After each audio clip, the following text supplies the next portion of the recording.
बिस्मिल्लाहिर्रहमानिर्रहीम नहमदुहु व नुसल्ली व नुसल्लिमु अला रसूलिल करीम।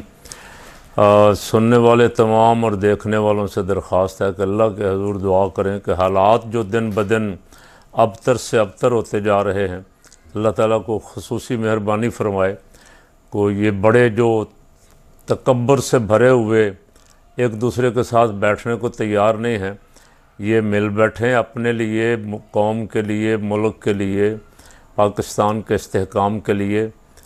बात इस तरह नहीं चलेगी।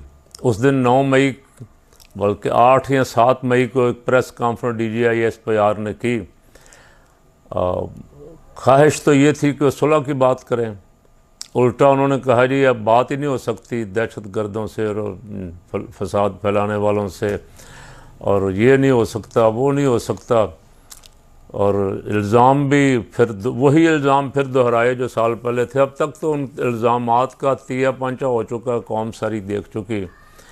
और सबसे बड़ी बात मैंने एक दिन पहले भी अर्ज़ किया था कि अभी तक कोई जितने भी पकड़े हुए थे उनके चालान पेश नहीं कर सके आप। तो फिर बिला वजह लोगों को गिरफ़्तार रखना, अंदर बंद करना, तो ये रास्ता छोड़ के उनको इस 7 मई वाले दिन या 8 को जो प्रेस कॉन्फ्रेंस की है, इस पे एक सुलह का पैगाम देना चाहिए था। माफ़ी का तो जवाब आ गया उनको, वो उनके दरमियान है, वो कहते हैं हमसे माफ़ी मांगो, वो कहते हैं हमसे माफ़ी मांगो। बड़ा हमेशा वो होता है जो पहल करे, सुलह में पहल करे। वाह वाह उसकी होगी जो सुलह में पहल करेगा, बड़ा भी वो गिना जाएगा जो सुलह में पहल करेगा। जिनको मिल बैठना चाहिए उनको मिल बैठना चाहिए, और जिनके पास बेचारों के है कुछ नहीं वो अब तैयार हैं। हकीम राना सनाउल्लाह साहब जो कहते थे ये फितना है या ये रहेगा या हम रहेंगे, इसके बगैर तो मुल्क चल नहीं सकता। तो किसी ने सवाल करने वाले ने पूछा कि इसका मतलब तो सीधा सीधा आप धमकी दे रहे हैं। उनका नहीं धमकी नहीं दे रहा, लेकिन बात तो यही है कि ये बच गया तो हमें नहीं छोड़ेगा, तो हमारा बस चल रहा है, हम इसको जितनी देर दबा सकते। अब वो हकीम साहब फरमा रहे हैं कि नवाज़ शरीफ मुज़ाकरात चाहते हैं। सवाल करने वाले ने सवाल किया कि जनाब नवाज़ शरीफ तो चाहते हैं, जिनसे करना चाहते हैं वो नहीं करना चाहता। तो कहते हैं वो एक दफ़ा हाँ कर दे, हम जेल जाने के लिए भी, नवाज़ शरीफ जेल जाने के लिए भी तैयार है मुज़ाकरात करने के लिए। उधर छोटा भाई जो है वो धमकियां दे रहा है कि छोड़ेंगे नहीं, और बड़े भाई साहब जो हैं वो सर्द गर्म देखे बैठे हैं, सारा कुछ उनको पता है। उनको पता है ऐसे काम कौन करवाता है, इसके पीछे कौन है, कौन हुकूमतें गिराता है, कौन हुकूमतें बनाता है, वो सारा मामला तय करके आए हैं। लेकिन अब शायद उनको कोई एहसास हो रहा हो कि नुकसान हो रहा है मुल्क का, तो किसी तरह मिल बैठे। तो आरिफ अलवी साहब को मुतर्रक किया है इमरान खान साहब ने, जेल में उनकी मुलाकात हुई। उस दिन से आरिफ अलवी साहब अपने तहरीक इंसाफ के उन कारकुनों के घरों में जा रहे हैं जिनके साथ जुल्म हुआ, पुलिस तशद्दुद हुआ, जिन्हें पकड़ा गया, कई महीने जो जेल में रहे, उनकी हौसला अफजाई के लिए आरिफ अलवी साहब जा रहे हैं। ये ख़बरें भी हैं, वल्लाह आलम इनकी कोई तस्दीक तो नहीं है कि आरिफ अलवी साहब को खान साहब ने कोई इख्तियार भी दे दिया है बातचीत करने का, ताकि वो बातचीत करके किसी तरफ लगाएं इस काम को। इस तरह तो कुछ वो खिंचे रहे, कुछ हम तने तने, इस तरह का शेर है। इस कश्मकश में टूट गया रिश्ता चाह का, तो दोनों तरफ से ये खींचातानी रहेगी तो नुकसान तो कौम का हो रहा है, मुल्क का हो रहा है। मुल्क और कौम का नुकसान होगा तो आपका भला भी नहीं होगा। उसकी एक झलक आप आज़ाद कश्मीर में देख रहे हैं। कौम कितनी नाला है, कितनी तंग है, परेशान है बिजली के बिलों से। बिजली के बिलों का मुतालबा था उनका भी, और जब बिजली के पैदा वहाँ हो रही है मंगला में और उससे मुल्क फ़ायदा उठा रहा है, तो सबसे पहला हक़ तो उनका है।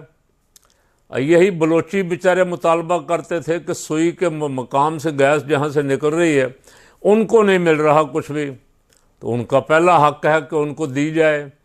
पहले इंतज़ाम जैसा कैसा भी है इंतज़ाम करके पहले उनको मुहैया की जाए। इसी तरह जहाँ से बिजली निकल रही है, मैंने एक दिन अर्ज़ किया था, जुम्मा में भी अर्ज़ किया था और यहाँ भी अर्ज़ किया था कि इंडिया में ₹2.35, अब बांग्लादेश में कुछ ₹3.5 पर यूनिट, और अफ़गानिस्तान जो 40 साल से दहशतगर्दी की जद में है, बमबारी की जद में है, वहाँ 5 साढ़े ₹5, और पाकिस्तान में तकरीबन अब ₹90 पर यूनिट दे रहे हैं ये हुक्मरान बेशर्म और बेगैरत।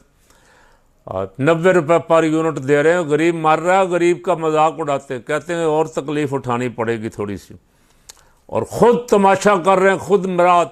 आज जो आज़ाद कश्मीर के मुतालबात सामने आए उनमें एक मुतालबा ये भी है कि बड़ों की मराहत ख़त्म की जाएँ। जिनको मुफ्त बिजली मिल रही है, मुफ्त पेट्रोल मिल रहा है, मुफ्त गैस मिल रहा है, मुफ्त चौकीदार मिला हुआ, मुफ्त मुलाजम मिला हुआ, मुफ्त ड्राइवर मिला हुआ, और बहुत सारे अल्ले तल्ले हैं, अब वो मुतालबा कर रहे हैं कि इनके ख़त्म करें और गरीब को ये चीज़ें, आटा और बिजली सस्ती दें। तो भाई कोई भी शरीफ आदमी सुनने वाला, उससे अगर मैं सवाल करूं कि क्या उनका मुतालबा नाजायज़ है, तो कहेगा नहीं जी बिल्कुल जायज़ मुतालबा। पूरे पाकिस्तान के अवाम का मुतालबा यही है, और काफ़ी दिनों से ये ख़दशा था कि अगर लोग बाहर निकल आए तो इन हुक्मरानों के लिए मुश्किल हो जाएगी, इसलिए कि ये अवामी मैंडेट से नहीं आए, ये फार्म 47 से आए।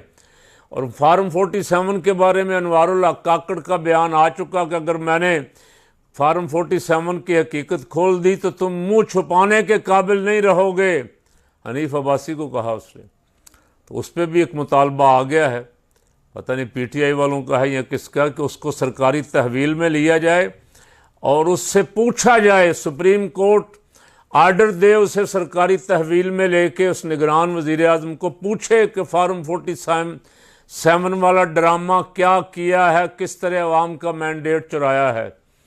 तो जब तक अवामी मैंडेट वाली हुकूमत नहीं होगी, अवाम के एतमाद वाली हुकूमत नहीं होगी, ये जो पकड़ के बिठाए हुए हैं, जिनको हर वक्त ख़तरा लगा रहता है कि अगर हमारी हुकूमत गई तो हमारे मुकदमात खुल जाएंगे, हम फंस जाएंगे, ये बेचारे कैसे मुल्क को आगे लेके चलेंगे। चाइना के साथ मामलात इनके जो चल रहे हैं, 2, 3, 4 दौरे कर चुके हैं ये वज़ीर ख़जाना साहब भी, और अब सुना है आसन इकबाल साहब भी और दीगर भी, मामलात किसी तरह ठीक हो जाएं। मामलात तुम पहले मुल्क में तो ठीक करो, कौम मुतालबा कर रही है मामलात ठीक करो, मामलात ठीक करो। अदालतें कह रही अदालतें कह रही हैं कि हमारे ऊपर दबाव है, फैसले नहीं कर पा रहे। इंसाफ पे मबनी फैसले नहीं होंगे तो कौम का एतमाद कैसे बहाल होगा। उस दिन सुप्रीम कोर्ट के 3 रुकनी बेंच ने जस्टिस मंसूर शाह की क़यादत में, अतर मिनल्ला साहब और एक और जज साहब साथ थे, उन्होंने जो फ़ैसला दिया और उसको अब काफ़ी दिन गुजर गए। बेशर्मी की हद देखें कि इलेक्शन कमीशन अभी तक उस फैसले पर अमल दरामद नहीं कर रहा। ये सुप्रीम कोर्ट के बारे में, सुप्रीम कोर्ट के आर्डर और हुक्म के बारे में कभी कोई ये सोच भी नहीं सकता था कि इलेक्शन कमीशन इस तरह का बदमाश हो जाएगा। उसने अभी तक नोटिफिकेशन नहीं किया वो सीटें सारी जो थी उन सीटों को मुअत्तल करने का। हाँ, पंजाब के स्पीकर ने अपोजिशन की कॉल पे कल 27 सीटें मखसूस हुकूमती सीट, जो सीटें इन पार्टियों की बनती नहीं थी जो इनको दे दी गई हैं, वो 27 मखसूस अरकान की रुकनीयत पंजाब असम्बली के स्पीकर ने मुअत्तल कर दी। और आज को मैं कहीं सुन रहा था कि शायद कौमी असम्बली के स्पीकर ने भी कुछ सीटों के जो इसी तरह दी गई हैं चूंगे में कि लो भाई मेरे अब्बे दा माल है तो मैं जिन्हों चाहवा बनना तो जिन्हों चाहवा दे दें, सीटें किसी और की हैं, इलेक्शन कमीशन बंदर बांट कर रहा है। तो वो सीटें उन्होंने, सुप्रीम कोर्ट ने कहा कि इन सीटों को ता हुक्म सानी जब तक फैसला ना हो जाए मुअत्तल समझा जाए, ना ये कार्रवाई में हिस्सा ले सकेंगे, ना किसी कमेटी के मेंबर बन सकेंगे, ना ये वोट डाल सकेंगे। इलेक्शन कमीशन रोक के बैठा हुआ। सुप्रीम कोर्ट को चाहिए अपनी रिट कायम करने के लिए, फैसला तो अभी 3 जून को दोबारा तारीख दी है, लेकिन इसको इलेक्शन कमीशन को ज़रा पहले बुला लें। बहुत सारे मामलात ये इलेक्शन कमीशन रोक के बैठा हुआ है।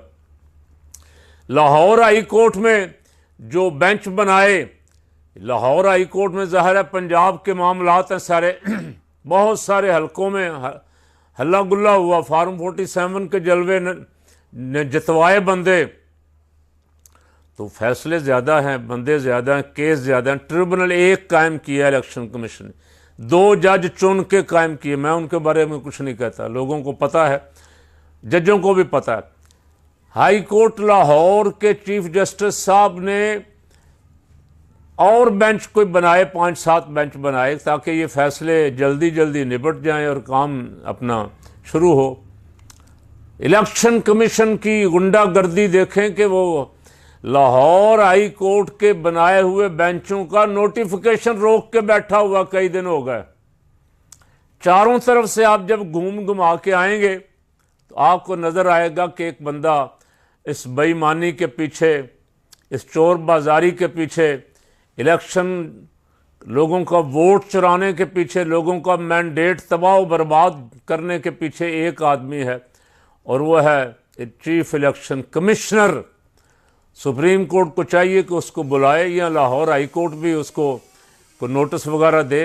अब वो बंदे का पुत्र बनेगा तो बहुत सारे मामलात जो हैं वो हाई कोर्टों में हल हो जाएंगे इंशाल्लाह, और कौम जो है किसी सीधी राह पे चल निकलेगी। और फिर दोबारा से बारह कहता हूँ, हुक्मरानों से कहता हूँ कि जितनी जल्दी हो सके मामलात को दुरुस्त करें। मामलात दुरुस्त नहीं होंगे तो नुकसान सबका होगा। अल्लाह ताला इस मुल्क का हामी नासिर हो।